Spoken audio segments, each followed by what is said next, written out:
Kita mulai ya. Assalamualaikum warahmatullahi wabarakatuh. Bismillahirrahmanirrahim. Innal hamdalillahi nahmaduhu wa nasta'inuhu wa nastaghfiruh. Wa na'udzu billahi min shururi anfusina wa min sayyiati a'malina. May yahdihillahu fala mudhillalah wa may yudlil fala hadiyalah. Asyhadu an la ilaha illallah wa asyhadu anna Muhammadan abduhu wa rasuluh. Qala Allah ta'ala fi Qur'anil Karim. A'udzu billahi minasy syaithanir rajim. Bismillahirrahmanirrahim. Ya ayyuhalladzina amanu taqullaha wa tanzur nafsun ma qaddamat liqad. Wattaqullaha innallaha khabirum bima ta'malun. Sadaqallahu. Surat Al-Hasad ayat 18. Hai orang-orang yang beriman, bertakwalah kepada Allah, dan hendaklah setiap diri memperhatikan apa yang telah diperbuatnya untuk hari esok akhirat.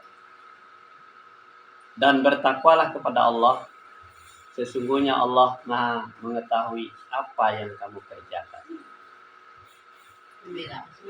Di dalam surat Al-Hasad ayat 18 dipanggil oleh Allah, hai orang-orang yang beriman. Jadi orang beriman dipanggil. Sudah beriman dipanggil juga. Bertakwalah kepada Allah. Berarti orang beriman itu belum bertakwa. Jadi disuruh bertakwa kepada Allah. Dan hendaklah setiap diri memperhatikan apa yang diperbuatnya untuk hari esok akhirat. Jadi masing-masing kita itu tidak ada istilahnya kelompok jamaah, tetapi setiap pribadi masing-masing harus memperhatikan apa yang telah kita berbuat untuk hari esok akhirat. Bukan hari ini, tetapi untuk hari esok. Hari esok itu nerimanya di esok. Dan bertakwalah kepada Allah, sesungguhnya Allah mengetahui apa yang kamu kerjakan. Apapun yang kita kerjakan, baik atau buruk, itu semuanya dilihat oleh Allah dan diperhatikan oleh Allah, didokumentasikan oleh Allah pekerjaan kita itu. Jadi suruh bertakwa. Jadi apakah orang beriman bertakwa apa enggak? Kalau orang beriman tidak bertakwa, disuruh bertakwa, perintahkan bertakwa mumpung dia masih hidup. Nah, ini ayat ini adalah dipanggil orang-orang yang beriman kepada Al-Quran, ya kan? Sebab Al-Quran itu adalah sebagai pedoman hidup kita. Jadi kalau kita tidak beriman, tidak percaya kepada perintah panggilan Allah ini, berarti kita sudah melanggar aturan-aturan Allah. Jadi oleh sebab itu, kalau dipanggil harus datang, ya. Bertakwa harus bertakwa. Kenapa bertakwa itu adalah hanya kepada Allah, bukan kepada yang lain. Jadi kalau bertakwa kepada Allah, apa yang dilakukan dan perintahkan oleh Allah dilaksanakan, apa yang dilarang oleh Allah harus dihentikan. Nah, jadi kalau yang diperintah oleh Allah kita lakukan, berarti kita sudah memperhatikan apa ayat ini. Nah, kita lanjut, nanti setiap orang, setiap yang hadir di sini harus membuka mulutnya untuk bicara. Sebab masalahnya ketika kita membaca itu sudah semua dari mulut, tangan, kaki, hati dan pikiran kita, pendengaran kita dan hati kita sudah tergetar di dalamnya kena ayat-ayat Allah yang akan kita baca. Jadi inilah gunanya kita mempelajari ayat-ayat Allah ini. Ini perintah, ya kan? Lanjut ya. Terus nah, kita lanjut saja. Ini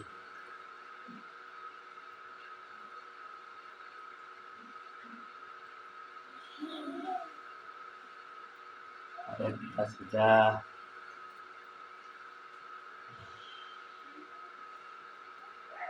ini bisa dibaca enggak? Coba dibaca.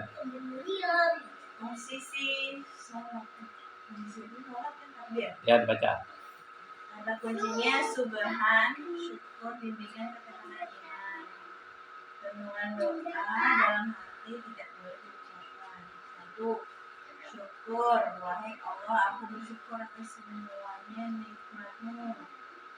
2. Bimbingan, bimbinglah aku dan keluarga agar tetap berjalan benar. 3. Ketahanan iman, berilah aku ketahanan iman untuk melawan hawa nafsu agar selamat dari kesesatan dan kemurkaan. Nah, jadi kalau kita sholat, posisinya seperti itu. Ini bagian pertama, ya kan? Apa itu subhan? Subhan itu artinya bersyukur, ya kan? Bimbingan ketahanan iman. Jadi yang tadi iman kita itu dibimbing ketika kita sholat. Nah, itu kata kuncinya adalah subhan. Maha suci Engkau ya Allah, aku bersyukur kepada Engkau ya Allah. Bimbinglah aku agar iman aku tetap iman kepadamu. Jadi di dalam hati itu hanya diucapkan di dalam hati ketika kita Allahu Akbar, ya kan? Nah, ini doa di dalam hati ini harus ada di dalam hati kita. Wahai Allah, aku ini bersyukur atas semua nikmat-Mu. Bimbinglah aku, keluargaku agar tetap jalan yang benar. Nah, jadi kita ini kalau kita tidak dibimbing oleh Allah, kita pasti tidak berada di jalan yang benar. Nah, iman. Berikanlah aku ketahanan iman untuk melawan hawa nafsu. Sebab kita di dalam diri kita itu ada hawa nafsu, maka kita minta bimbingan kepada Allah agar selamat dari kesesatan dan murkamu. Ini yang harus ada dihafalkan oleh kita ketika kita membaca Allahu Akbar. Ini di dalam hati, tidak diucapkan. Selanjut ya, bagian kedua. Coba dibaca. Coba baca tuh. Tambahan jika ini lebih juga. Yang pertama, aku berterima kasih atas semua nikmat-Mu, yaitu kehidupan sehari-hari. Alhamdulillah, aku karena sering mengeluh dan kurang berterima kasih kepadamu. Yang kedua, wahai Allah, setiap saat aku, istri, suami, dan anak-anakku menghadapi godaan dosa, terutama godaan harta dan nafsu terhadap pria atau wanita yang Engkau haramkan. Berikan kami ketahanan iman agar ketampanan menghentikan fasilitas kekuasaan tidak menjerumuskan kami ke dalam dosa. Nah, jadi lebih detailnya kalau ketika kita Allahu Akbar sudah lipat tangan, dalam hati kita itu ditambahkan. Lebih detail. Aku berterima kasih atas semua nikmat-Mu. Nah, berapa nikmat yang diberikan oleh Allah dan seterusnya. Ampunilah aku karena sering mengeluh dan kurang berterima kasih kepadamu.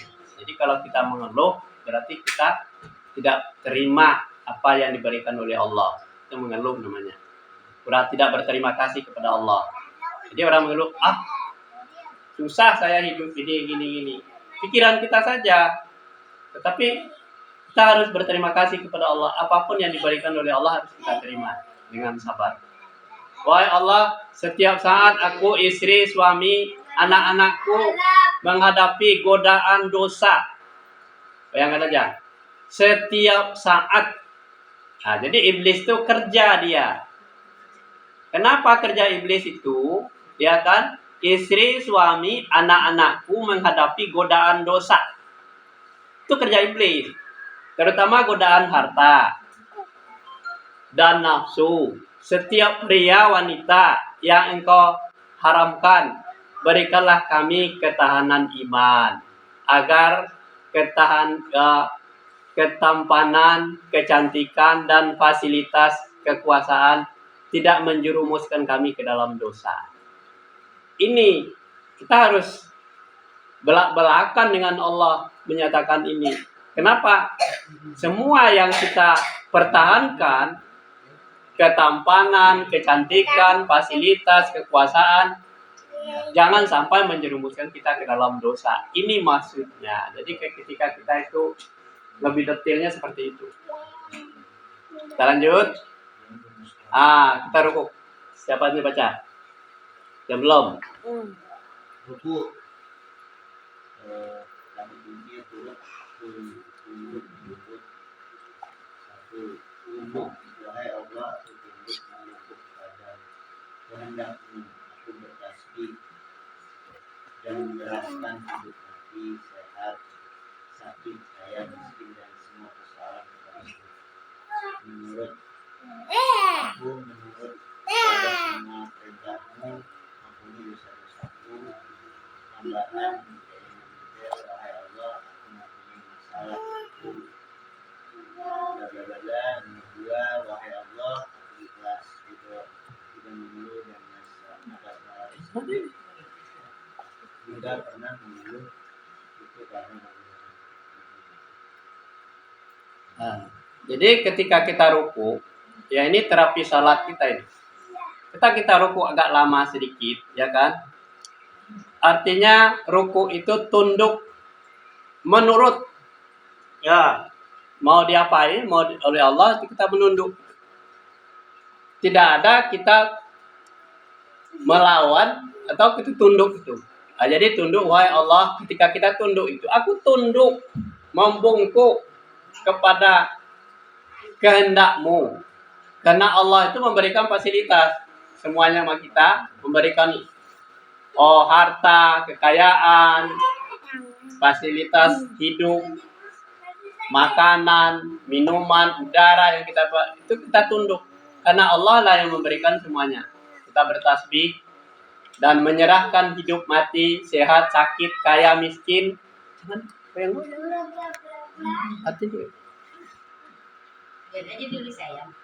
Ya. Jadi hidup, mati, sehat, sakit, kaya, miskin, dan semuanya persoalan itu hanya kepadamu. Tidak ada menyerahkan kepada yang lain, tetapi pikiran kita tidak ngacau gitu. Jadi mengarahkan kita itu agar kita selalu tunduk hanya kepada Allah saja. Jadi kita mengadu kepada Allah bahwa kita itu sehat, sakit, kaya, miskin, semua persoalan kepadamu menurut, kan? Yang kedua, aku menurut kepadamu semua perintahmu, ampunilah dosa-dosaku. Tambahan jika ingin detil lagi, wahai Allah, aku itu mempunyai masalah. Apa masalah kita? Kita kan tahu, ya kan? Wahai Allah, aku ikhlas, ridha, dan tidak mengeluh atas masalah yang tersebut. Jika pernah mengeluh, aku karena kebodohanku, ampunilah aku. Jadi kita harus mengakui bahwa diri kita itu tidak ada yang sempurna. Jadi kita itu harus, wahai Allah, aku ini ikhlas. Karena keinginan di dalam diri kita itu, nafsu kita itu mengajak kita supaya tidak tunduk kepada Allah. Dan tidak patuh kepada Allah, itu keinginan nafsu. Jadi oleh sebab itu kita terus terang kepada Allah. Kita ini adalah beriman kepada Allah, terus terang. Dia yang dilakukan. Dia yang kedua ketika kita ruku. Jadi ini dihafalkan nanti supaya nanti ketika kita membaca Subhana Rabbiyal Azim wa bihamdi, Subhana Rabbiyal Azim wa bihamdi, di dalam hati kita ada seperti itu. Kita lanjut ya. Yang ketiga pembaca deh. Kira. Ya, wahai Allah, aku yakin Engkau pasti Maha Kuasa, menolong pasti menyayangi aku dan tidak mungkin membiarkan aku sendirian menghadapi masalah dan wahai Allah, aku pasrahkan masalah ini kepadamu. Masalah Allah pasti memberikan terbaik untukku. Aku ikhlas apapun yang terjadi. Nah, jadi yang ketiga tadi kan kita tunduk patuh taat ya. Kemudian kita minta lagi di dalam hati kita itu, aku yakin Engkau pasti Maha Kuasa menolong aku. Sebab kita itu tidak berdaya dengan nafsu kita, ya kan? Makanya kita hanya yakin hanya kepada Allah saja. Menyayangi aku dan tidak mungkin biarkan aku sendirian. Jadi kita bersama dengan Allah maksudnya menghadapi masalah. di hadapanku. Ya. Jadi tidak sendirian. Jadi kalau kita dekat dengan Allah, itu Allah yang beserta kita. Kemudian yang keempatnya, wahai Allah, aku pasrah. Bagaimana kalau orang pasrah?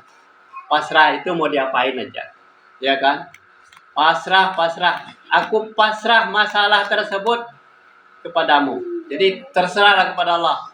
Apakah saya ini akan disiksa batin saya, tetapi saya serahkan semuanya kepada Engkau ya Allah. Terserah kepada Engkau, sebab Engkau pasti memberikan yang terbaik untukku. Aku ikhlas apapun keputusan Allah kita jalani. Sebab masalahnya hidup ini tidak kita maunya kita. Kalau nafsu maunya kita, tetapi kita hanya menyerahkan semua permasalahan itu kepada Allah. Kita lanjut ya. Nah, iktidal, silakan. Pujian dan pujian dari Engkau yang hak dipuji. Ampunilah aku karena terlintas dan harap pujian manusia.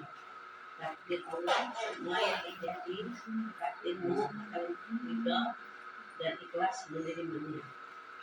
Tambahan, jika ingin lebih detail, wahai Allah, hapuslah di hatiku dari mengharap penghormatan, pujian dan terima kasih kepada orang. Sebaliknya, jadikan aku selalu menghormati, menghargai dan terima kasih kepada orang.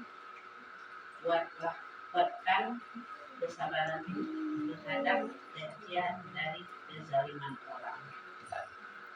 Jadi ketika i'tidal itu sami Allahu liman hamidah. Allah mendengar. Ya kan, sami Allah. Allah mendengar apa yang kita lakukan. Yang segala puji. Jadi pujian Allah, sami Allahu liman hamidah. Allah mendengar apa yang kita anggap. Jadi itu namanya. Jadi pujian itu sami Allahu liman hamidah itu hanya Engkau yang berhak dipuji. Ampunilah aku, tidak ada yang bisa dipuji. Kita tidak besar dipuji orang. Jadi Kau lah yang akan dipuji. Karena terlintas mengharap pujian manusia. Jadi kadang-kadang hati kita melakukan sesuatu ingin dipuji, ingin diapa. Tidak usah, tetapi hanya Allah aja yang bisa dipuji. Kemudian takdir Allah. Semua yang terjadi atas takdirmu, aku ridha dan ikhlas menerimanya. Itu berarti kita namanya i'tidal itu. Nah, ketambahannya jika ingin lebih detail, wahai Allah, hapuslah di hatiku dari menghadapi penghormatan, pujian dan terima kasih kepada orang. Sebaliknya, jika aku selalu menghormati, menghargai dan terima kasih kepada orang, kuatkanlah kesabaranku menghadapi cacian dan kezaliman orang. Jadi kalau kita dizalimi oleh orang, kita jangan balas, tetapi kuatkan hati kita sabar menerimanya. Jadi ini adalah, makanya sholat itu mencegah pekerjaan yang keji dan yang mungkar. Di sini dianya. Di dalam hati kita ada yang seperti itu, tertanam. Nah, hapuskan di hati kita. Menghadapi segala kita mau dipuji orang, mau diapa orang, dihormati orang, tidak begitu penting bagi kita. Tetapi asal jangan Allah aja tidak kita dipuji, yang berhak dipuji itu hanya Allah saja. Ya, kita lanjut. Ya, nih. Siapa? Aku ikhlas ridho tidak mengeluh atas takdirmu. Rencanamu pasti lebih baik dari rencana hidupku. Takdirmu pasti yang terbaik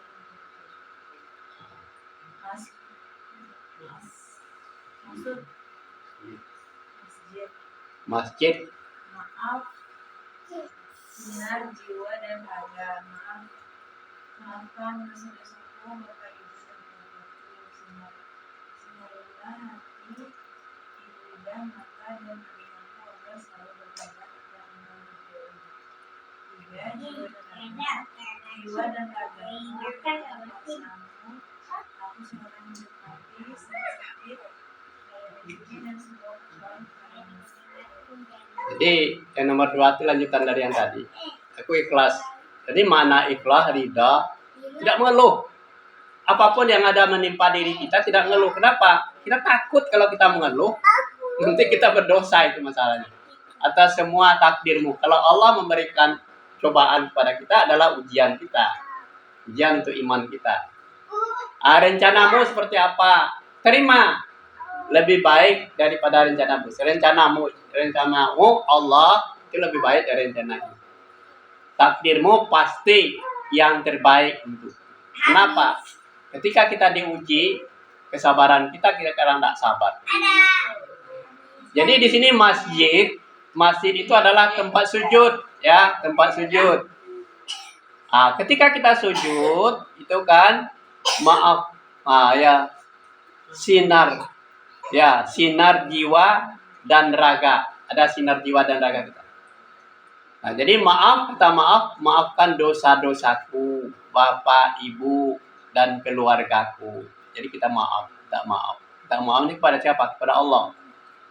Kemudian sinarilah hatiku, lidahku, mataku, telingaku, agar selalu berbuat yang engkau ridhoi. Jadi kalau kita disinari oleh Allah, hati kita, lidah kita, mata kita, telinga kita, agar selalu bertaubat, berarti memperbaiki diri, engkau yang ridhoi. Kemudian yang ketiga, jiwa dan raga. Di dalam diri manusia itu ada jiwa, ada raga. Raga itu adalah berbentuk casing tubuh kita, tetapi di dalam tubuh kita itu ada jiwa. Jiwa dan ragaku yang kita bisa dilihat. Ya kan? Kekuasaanmu aku serahkan, hidup, mati, sehat, sakit, kaya, miskin, dan semuanya persoalan kepadamu. Jadi persoalan itu jangan kita telan sendiri, nanti kita susah sendiri. Kenapa? Kita sedang diuji oleh Allah. Kita lanjut ya.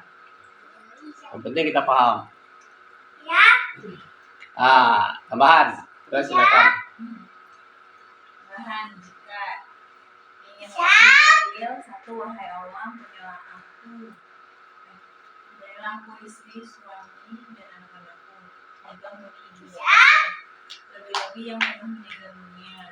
Jauhkan mereka dari sisa kubur dan neraka. Jadikan kuburan sebagai surga. Dan untuk kebaikannya, menghitung hari-hari kesepian.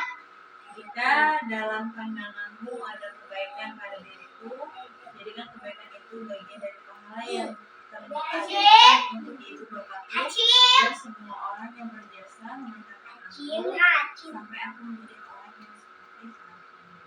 Nah, coba diperhatikan kalimatnya itu. Tambahan, jika ingin lebih detail, wahai Allah, ampunilah aku. Ini pribadi kita sendiri. Istriku, suamiku, anak-anakku, juga ampunilah ibu bapakku, lebih-lebih yang telah meninggal dunia. Kita mendoakan di luar diri kita, ya kan? Jangan berdiri untuk sendiri-sendiri aja. Aku dan keluargaku semuanya, suami, istri, anak-anakku, ampunilah ibuku, bapakku, yang lebih sudah meninggal. Jauhkan mereka dari siksa kubur. Kalau sudah meninggal itu siksa kubur dan neraka. Jadikanlah kuburan sebagai taman surga dan semua kebaikannya penghibur untuk hari-hari kesepian mereka. Jika di dalam pandanganmu ada kebaikan pada diriku, jadikanlah kebaikan itu bagian dari pahala yang telah engkau berikan untuk ibu bapakku dan semua orang yang berjasa mengantarkan aku sampai aku menjadi orang yang seperti saat ini. Nah, jadi kita bicara terhadap Allah bahwa kita itu adalah sampai hari ini saya sudah dikaruniai, punyai anak, ada suami, ada segala, ada rumah, ada mertua, ada segala macam. Semuanya itu adalah anugerah dari Allah. Jadi oleh sebab itu kita sadari inilah di dalam diri kita itu adalah ketika sujud. Lanjut.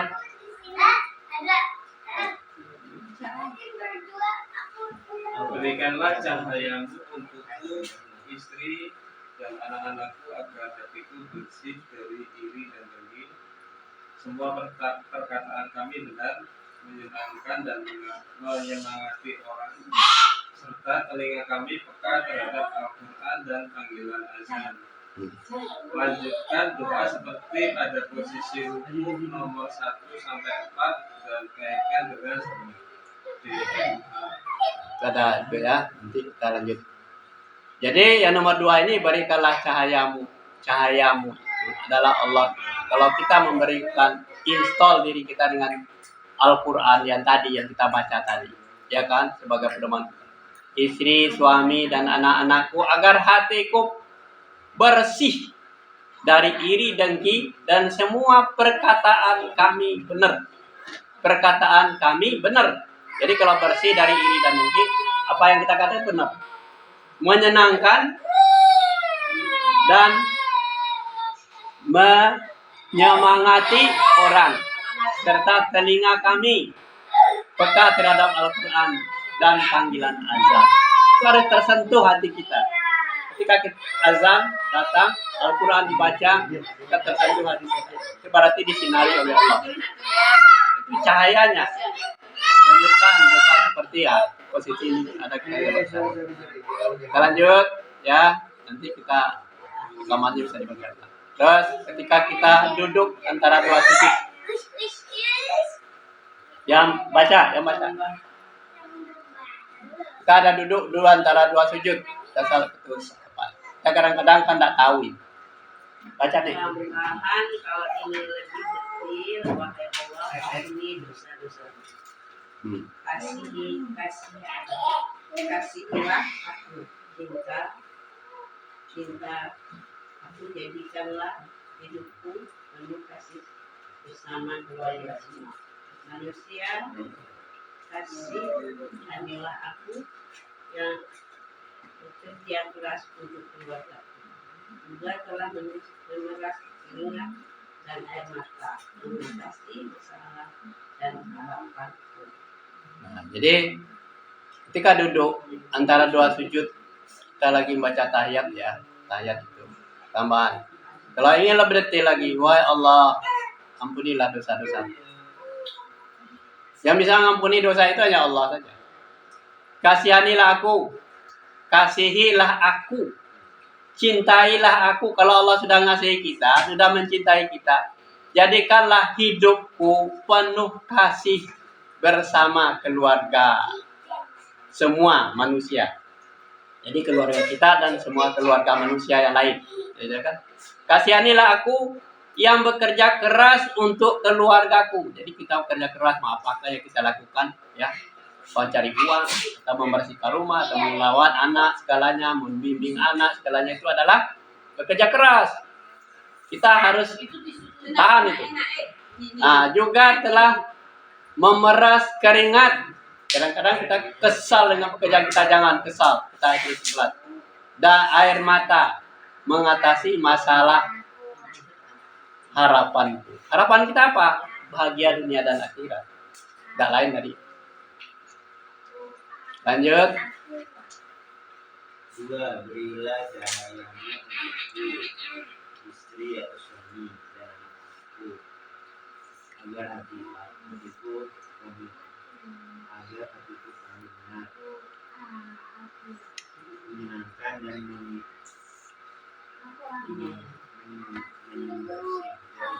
dan bersih dari iri dengki, perkataan,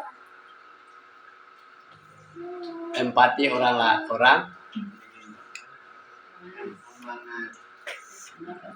empati, perkataan, serta telinga kami peka terhadap Al-Quran dan lanjutkan doa seperti pada ya.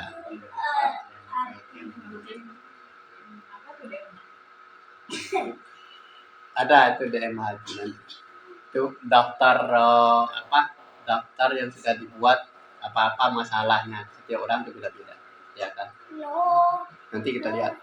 Jadi berilah cahayamu untukku. Cahaya siapa? Cahaya Allah. istri, suami, anak-anakku, agar hatiku dan kami, hatiku, kami, berarti kita sendiri, dan kami benar, menyenangkan dan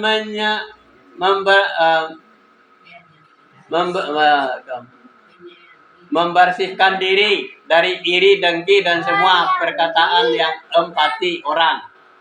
Serta telinga kami peka terhadap Al-Quran dan panggilan azan. Nah, lanjutkan doa, nanti ada lanjutnya ya.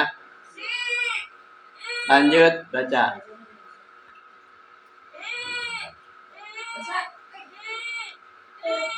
Gira. Dua. Aku bersaksi.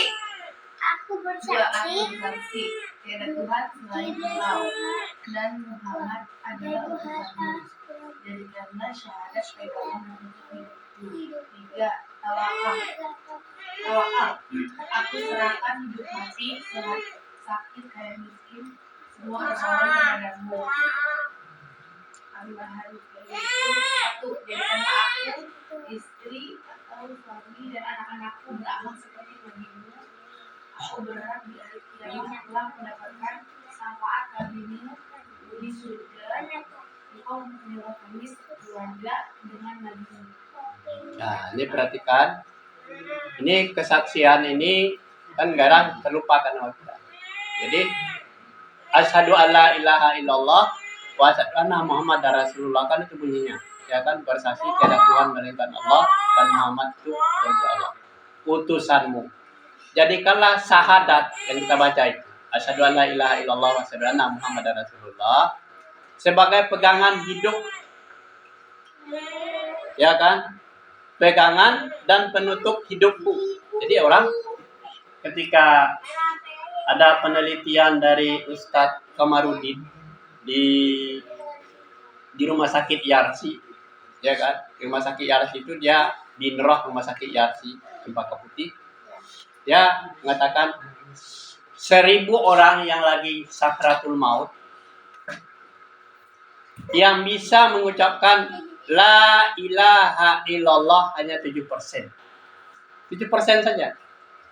Berarti dari 1.000 orang yang lagi sakarat itu dibacakan la ilaha illallah, la ilaha illallah, yang bisa mengikuti hanya 7% saja. Setelah diteliti keluarganya, diselusuri keluarganya, kenapa dari rekaman diseleksi dari rekaman yang baca la ilaha illallah betul hanya 7%. Setiap keluarga ditanya, apa sih kebiasaannya orang ini?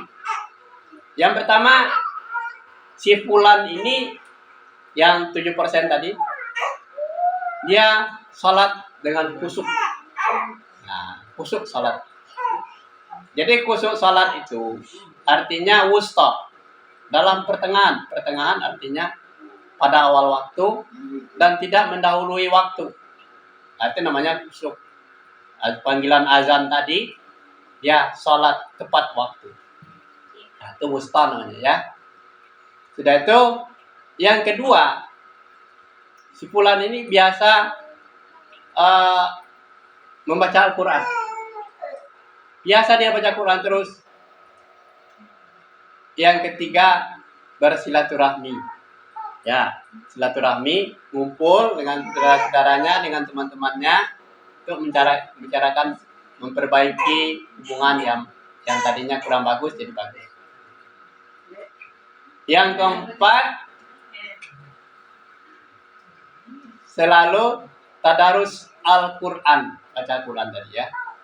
Jadi silaturahmi, baca Quran, silaturahmi. Kemudian yang kelima, memakan makanan yang halal dan baik. Jadi makanannya diperhatikan dari mana asalnya, dari mana, bagaimana cara mendapatkan makanan. Ini lancar membaca kalimat thayyib, itu la ilaha illallah. Jadi semua persoalannya, termasuklah ustadz kiai yang hadir di sana ketika menghadapi sakratul maut. Ada yang ustadznya juga tidak bisa membaca la ilaha illallah.